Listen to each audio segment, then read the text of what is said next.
L-ex viċi kap nazzjonalista fi żmien Gonzi PN Simon Busuttil għalli u qatt ma kien parti minn dak il-Gvern Nazzjonalista.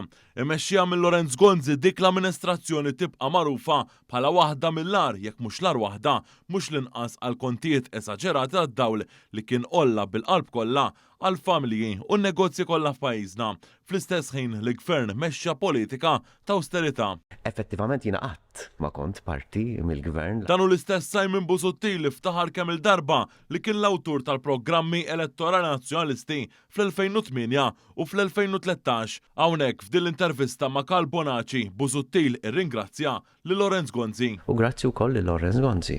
Għax l-Eneb Ares, l-ex kap nazzjonalista Simon Busuttil għalli tilef l-elezzjoni ġenerali tal-2017 għaskontu il-Partit Laburista xtara l-voti. Għaliex tant bdew jinxtraw voti. Ta' min ifakkar li fl-2017 Busuttil kien tilef l-elezzjoni ġenerali b'distak akbar minn dak li biħtilef l-elezzjoni il-Partit Nazzjonalista fl-2013. L-istess Busuttil li taħtu il-Partit Nazzjonalista daħħal l-iskema dubjuża ċedu li PN għal liġi l-finanzjament tal-partiti iħażina. Il-finanzjar tal-partiti. Vera liġi ħażina illi għandha bżonn tinbidel. Fl-intervista ta' madwar sija u 20 minuta, Busuttil semma wkoll meta telaq minn kap tal-Oppożizzjoni u qal li kieku qtil ta' Defni Caruana Galizia seħħ qabel u kien jibqa' kap tal-Oppożizzjoni. Jien tlaqt minn kap tal-Oppożizzjoni